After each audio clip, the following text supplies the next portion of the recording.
Hello friends.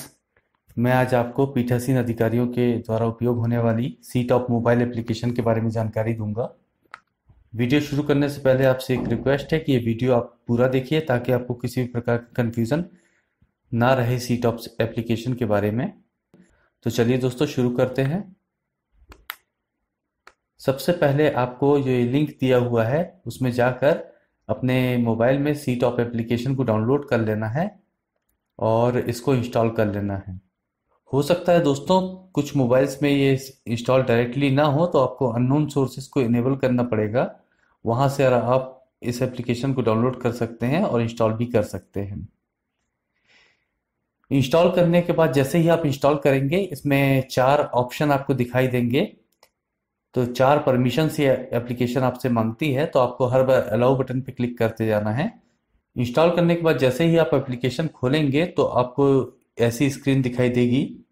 अब इसमें 2 option आपको दिखाई दे रहे होंगे, एक है सेल्फ रजिस्ट्रेशन का और दूसरा है लॉगिन का। तो यदि पीठासीन अधिकारियों ने पहले से पंजीयन किया हुआ है तो सीधे वो लॉगिन बटन पर क्लिक करेंगे, और यदि उन्होंने पहले से पंजीयन नहीं किया हुआ है तो वो सेल्फ रजिस्ट्रेशन बटन पर क्लिक करेंगे। तो इस बार जो ट्रेनिंग हुई है, ट्रेनिंग के समय सी टॉप एप्लीकेशन का जो अटेंडेंस हुआ है उस दौरान यदि आपने रजिस्ट्रेशन कर लिया है तो आपको दोबारा रजिस्ट्रेशन करने की आवश्यकता नहीं है, और यदि नहीं किया है तो आपको सेल्फ रजिस्ट्रेशन करना पड़ेगा दोबारा पीठासीन अधिकारियों को। दिखा देता हूं आपको रजिस्ट्रेशन किस प्रकार से है। ये रजिस्ट्रेशन का जो बीच वाला जो ये है, ये हाईलाइट किया हुआ है मैंने, ये रजिस्ट्रेशन का है। तो रजिस्ट्रेशन करते समय आपको अपना नाम डालना है, अपना मोबाइल नंबर डालना है, आपका अल्टरनेट मोबाइल नंबर डालना है, अल्टरनेट मोबाइल नंबर 2 डालना है। तो मतलब इस प्रकार आपको 3 मोबाइल नंबर अपने डालने हैं। उसके बाद आपका डेजिग्नेशन डालना है, मतलब पद डालना है। उसके बाद आपको डिपार्टमेंट का नेम डालना है। डिपार्टमेंट का नाम डालने के बाद आपके पास 2 ऑप्शन है, पीपीएस कोड डाल भी सकते हैं आप, और या फिर आप क्यूआर कोड के द्वारा अपने ऑर्डर में जो जनरेट हुआ है तो उसमें क्यूआर कोड है उसको स्कैन कर सकते हैं। उसके बाद आपको अपने खाता नंबर को डालना है, बैंक अकाउंट नंबर जो आपके मानदेय की राशि ट्रांसफर होने के काम में आएगा, और उस बैंक का आईएफएससी कोड आपको डालना है, और नीचे आपको बैंक का नाम सिलेक्ट कर लेना है। बैंक का नाम सिलेक्ट करने के बाद आपको सबमिट बटन पे क्लिक करना है। सबमिट बटन पे जैसे ही आप क्लिक करेंगे तो आपका रजिस्ट्रेशन कंप्लीट हो जाएगा। अब दूसरा ऑप्शन है लॉगिन का। तो लॉगिन के ऑप्शन में हम देख लेते हैं। लॉगिन के ऑप्शन में आपको, यदि आप ऑलरेडी रजिस्टर्ड हैं, आपका मोबाइल नंबर पहले से रजिस्टर्ड है, तो आपको अपना मोबाइल नंबर यहाँ पर भरना है। मोबाइल नंबर भरने के बाद आपको सबमिट बटन पे क्लिक करना है।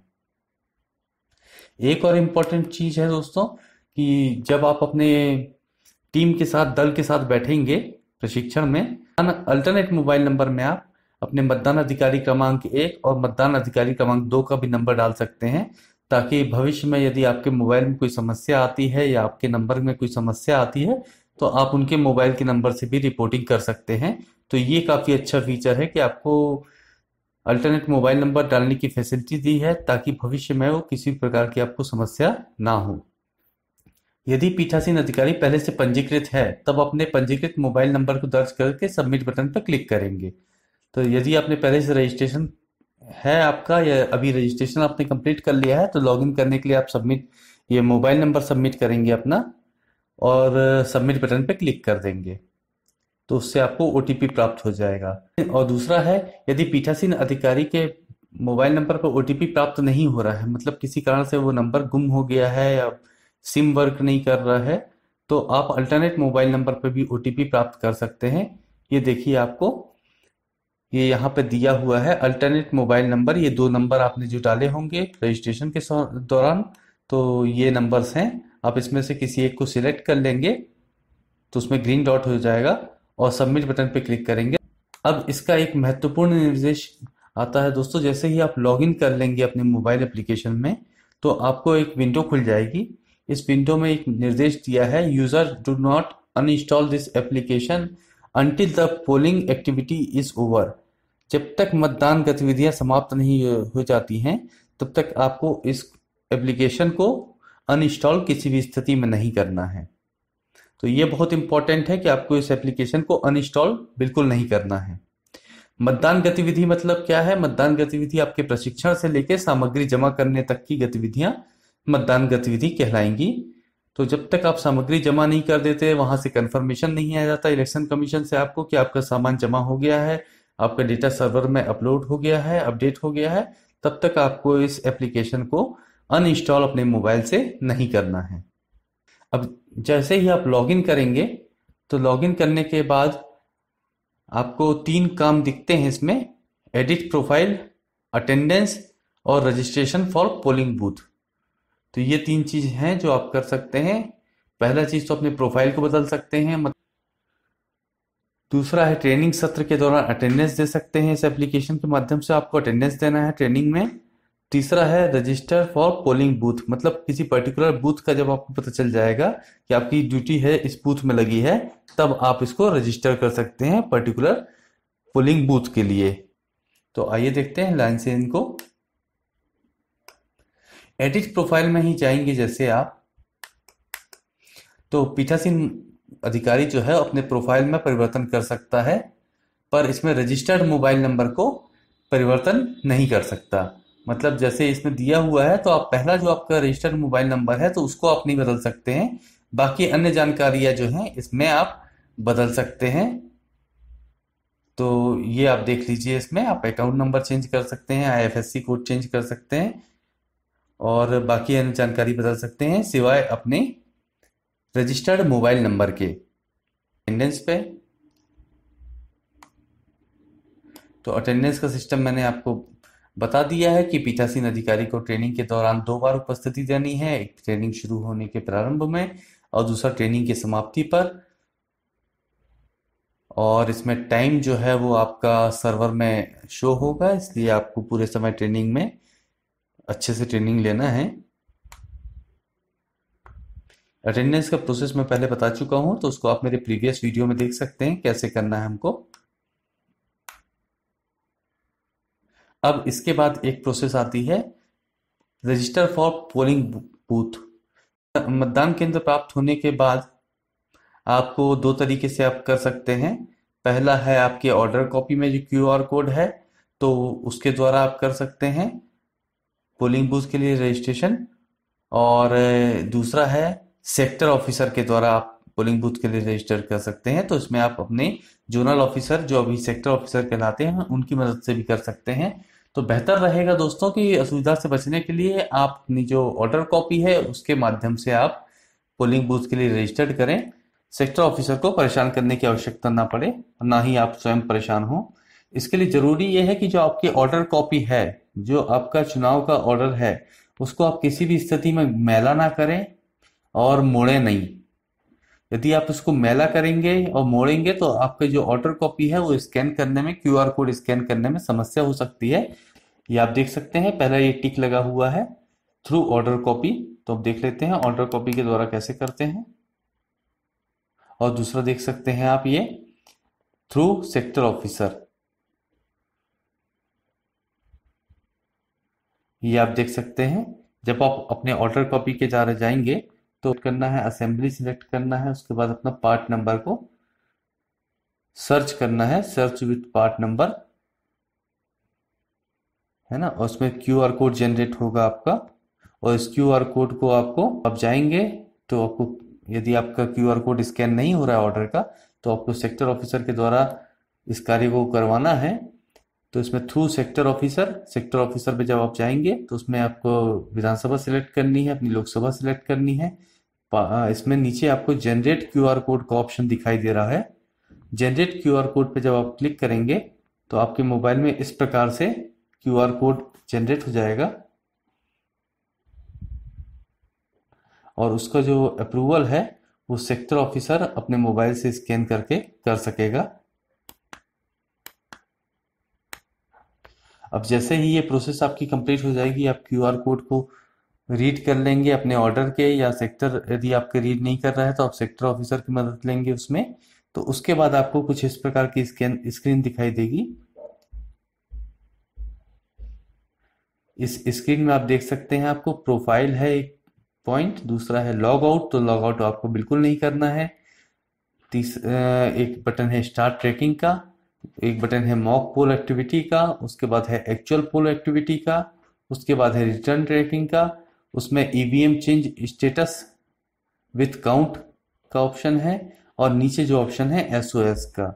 तो इस प्रकार आपको जो बटन दिए हैं, टोटल 8 बटन दिए हैं। पहला है प्रोफाइल, दूसरा है लॉग आउट, तीसरा है स्टार्ट ट्रैकिंग, चौथा है मॉक पोल, पांचवा है एक्चुअल पोल, छठवां है रिटर्न ट्रैकिंग, सातवां है EVM change status with count, और आठवां और सबसे आखिरी बटन है एसओएस का। तो इनका उपयोग देख लेते हैं। पीठासीन अधिकारी द्वारा अपना प्रोफाइल देखने के लिए इस प्रोफाइल बटन पर क्लिक करना है। किसी भी स्थिति में आपको लॉग आउट नहीं करना है, ये एप्लीकेशन ना अनइंस्टॉल करना है। ट्रैकिंग शुरू होने के लिए इस बटन पे क्लिक करें। स्टार्ट ट्रैकिंग बटन का आपका जो उपयोग करना है वो ट्रैकिंग शुरू करने के लिए इस बटन का उपयोग करना है। यह कार्य वितरण केंद्र से बाहर निकलते समय किया जाना है। जैसे ही आप अपनी मतदान वितरण केंद्र से सामान ले लेंगे, उसके बाद आपको ये स्टार्ट ट्रैकिंग बटन का काम करना है। दूसरा ऑप्शन है इसमें मॉक पोल एक्टिविटी का। तो जब आप मॉक पोल की गतिविधियां शुरू करेंगे तो उसके पहले आप इस बटन को दबाएंगे। ठीक है। तीसरा अब जो ऑप्शन है आपका एक्चुअल पोल एक्टिविटी का, मतलब वास्तविक मतदान प्रारंभ होने के बाद मतदान के आंकड़ों के अपडेट करने के लिए इस बटन को आप दबाएंगे। रिटर्न ट्रैकिंग आप नाम से समझ सकते हैं कि मतदान पूरा होने के बाद आपको इस बटन के द्वारा रिटर्न ट्रैकिंग करना है और सामान जमा करने के केंद्र तक पहुंचना है। उसके बाद नीचे जो बटन दिया हुआ है ईवीएम चेंज का, तो ईवीएम बदलने से संबंधित जानकारी दर्ज करने के लिए EVM change status with count का बटन आपको दबाना है। उसके बाद नीचे एक और बटन दिया हुआ है एसओएस का बटन, मतलब एसओएस मतलब इमरजेंसी सर्विसेज। तो किसी प्रकार की आपातकाल स्थिति में फंसने पर आपको एसओएस बटन का उपयोग करना है। अब देख लेते हैं लाइन से एक एक को। सबसे पहले ट्रैकिंग प्रारंभ करने हेतु इस बटन को क्लिक करें।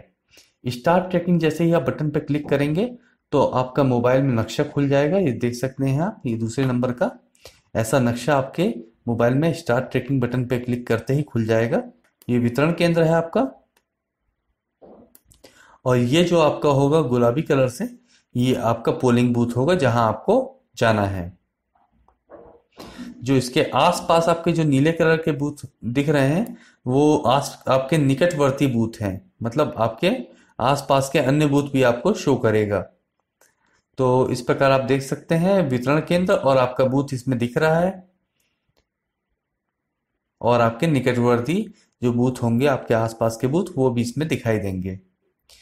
जैसे ही आप बस में बैठते हैं और बस चालू होने के पहले आपको ट्रैकिंग स्टार्ट बटन पे क्लिक कर देना है। सामान लेने के बाद आपको बस में बैठते समय ट्रैकिंग स्टार्ट बटन पे क्लिक कर देना है। इसमें एक ऑप्शन आएगा do you want to start, तो इसमें ओके कर देना है आपको।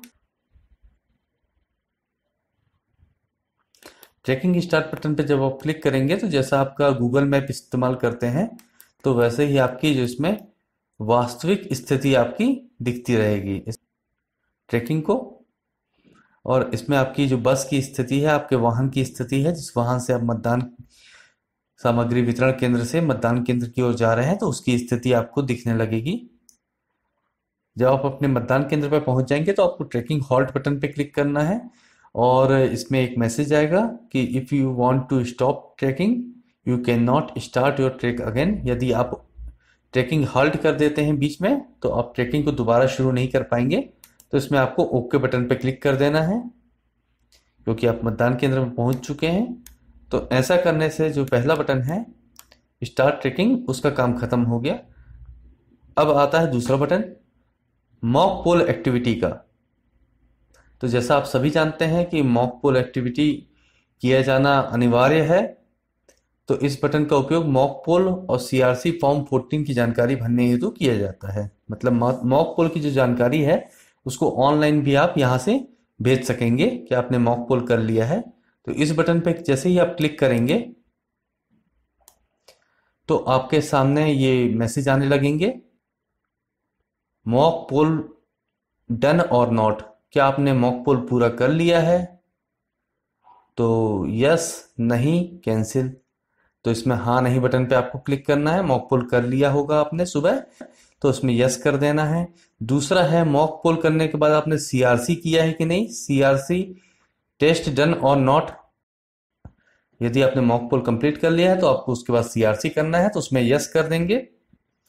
उसके बाद तीसरा है वीवीपैट स्लिप क्लियर। तो मॉक पोल करने के बाद, सीआरसी करने के बाद आपको वीवीपैट में जो स्लिप पड़ी हैं, जो कागज के पर्चे पड़े रहते हैं मॉक पोल के, और वीवीपैट की पर्चियां, तो उसको निकाल लिए हैं कि ये नहीं निकाल लिए हैं, तो उसके बाद आपको यस कर देना है, वीवीपैट स्लिप क्लियर। और उसके बाद एक रिमाइंडर आएगा, आपने फॉर्म 14 भर लिया है कि नहीं भर लिया है। तो जब आप मॉक पोल करेंगे उसके बाद आप सीआरसी करेंगे, आप अपनी वीवीपैट की स्लिप निकालेंगे, उसके बाद आप फॉर्म 14 भरेंगे। तो फॉर्म 14 यदि आपने भर लिया है तो आपको यस बटन पे क्लिक कर देना है। तो ये जो एप्लीकेशन है वो काफ़ी अच्छी है, आपको हेल्पफुल है, आपको याद दिलाते रहेगी कि किस समय आपको क्या काम करना है और क्या काम आपका बाकी है। एक बीच का बटन आता है EVM change status with count. यदि आपकी ईवीएम चेंज हुई है तो आपको इसमें दो ऑप्शन दिया गया है। ड्यूरिंग मॉक पोल के समय आपको पता चल गया कि आपकी जो मशीन है वो खराब है, उसको चेंज करना है, चेंज हुई है, तो ड्यूरिंग मॉक पोल पे आपको टिक कर देना है। और यदि ड्यूरिंग एक्चुअल पोल, यदि मतदान के दौरान आपकी ईवीएम मशीन खराब हुई है तो ड्यूरिंग आपको एक्चुअल पोल कर देना है। अब यदि आपकी जो मशीन है वो मॉक पोल के दौरान खराब हो गई है, तो इसमें आप देख सकते हैं तीर का निशान इसमें लगा हुआ है। तो क्या क्या मशीन में खराब हुआ है, तो BU ballot unit, CU control unit और वीवीपैट या कंप्लीट सेट क्या क्या खराब हुआ है, तो आपको ये बताना है। और कितनी खराब हुई हैं, कितनी आपकी वीवीपैट खराब निकली हैं, वो भी बताना है आपको। और उसके बाद सबमिट बटन पे क्लिक कर देना। तो ये तभी करना है आप लोगों को यदि आपकी जो मशीन है वो खराब हुई है।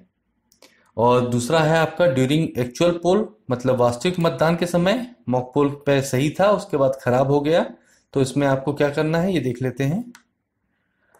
आपको ये बताना है कि वीवीपैट बस खराब हुआ है या कंप्लीट मशीन सेट खराब हुआ है। तो इसमें आपको नंबर भर देना है कितने मशीन सेट खराब हुए हैं आपके, और उसके बाद सबमिट बटन पे क्लिक कर देना है, जिससे आयोग को ये भी पता चल जाएगा कि जो आपका मशीन है वो कितनी खराब हुई है, कितनी मशीन बदली गई हैं, मॉक पोल के समय बदली गई हैं या वास्तविक मतदान के समय खराब हुई है तो बदली गई हैं। तो उसके बाद है ये एक्चुअल पोल का ऑप्शन दिया हुआ है, वास्तविक मतदान गतिविधि। तो जैसे ही आप एक्चुअल पोल पर क्लिक करेंगे, एक्चुअल पोल पे आपको क्लिक कब करना है, जब आपका मतदान शुरू होने वाला हो। तो जैसे ही आप क्लिक करेंगे तो इसमें मैसेज आ जाएगा आपका एक्चुअल पोल स्टार्टेड।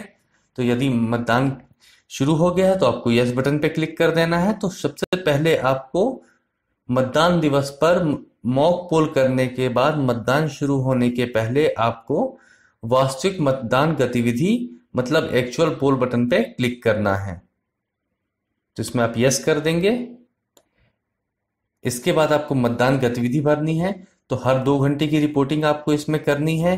जैसा रिपोर्टिंग आप अपने सेक्टर ऑफिसर को करेंगे, अपने जोनल ऑफिसर जिनको अब सेक्टर ऑफिसर बोला जाता है उनको करेंगे, तो सेम रिपोर्टिंग आपको अपनी सी टॉप एप्लीकेशन में भी करते जाना है। जो आपका मतदान अधिकारी क्रमांक 1 रहेगा वो आपको महिला पुरुष वाइज संख्या बताएगा, कितने महिलाओं ने वोट डाला है, कितने पुरुष ने वोट डाला है इस 2 घंटे में। तो उस जानकारी को आपको यहाँ भरना है। ऊपर जो आपके जो मतदाताओं के आंकड़े हैं वो भरे रहेंगे, तो यहाँ से आपके जो परसेंटेज है वो अपने आप निकल आएगा। कितने महिलाओं ने, कितने पुरुषों ने, कितने महिलाओं ने, कितने तृतीय लिंग ने मतदान किया है। और एक इम्पोर्टेंट चीज और है कि यहाँ पर कितने लोग खड़े हुए हैं अभी लाइन में। तो इसका टेंटेटिव फिगर आपको, अनुमानित फिगर डालना है कि कितने लोग यहाँ पर कतार में खड़े हुए हैं अभी। तो इससे क्या है, जो भीड़ है मतदान केंद्र की उसकी जो एक्चुअल स्थिति है वो भी आयोग देख सकेगा। 2 घंटे बाद रिपोर्टिंग होती है सेक्टर ऑफिसर को, जिसमें वो परसेंटेज भी पूछता है। तो ये देख सकते हैं आप ऊपर यहाँ पे, ये मैंने हाईलाइट किया है इस पूरे प्रोसेस को। तो आपका जो मतदाताओं के आंकड़े हैं उसका प्रतिशत अपने आप यहाँ पर निकल आएगा। तो ये बहुत यूजफुल है कि आपको बार बार परसेंटेज नहीं निकालना पड़ेगा, यहाँ से प्रतिशत शो करना चालू हो जाएगा, क्योंकि इसमें जो आपके टोटल मतदाता हैं, कुल मतदाताओं की संख्या महिला पुरुष वाइज डली हुई है और तृतीय लिंग वाइज, तो यहाँ पे वो आंकड़े निकल आएंगे ताकि आपको परसेंटेज निकालने में मेहनत नहीं करनी पड़ेगी। पर इससे पहले आप अपने मतदान अधिकारी क्रमांक 1 के जो महिला पुरुष पुरुष वाइज जो आंकड़े हैं उसको, जो मतदान अधिकारी क्रमांक 3 है उसके और 2 के आंकड़ों को आपस में मिला लें, तीनों की संख्या बराबर आना चाहिए। उसके बाद इस जानकारी को भरें, संतुष्ट हो जाएं, फिर इस जानकारी को आप दर्ज करें।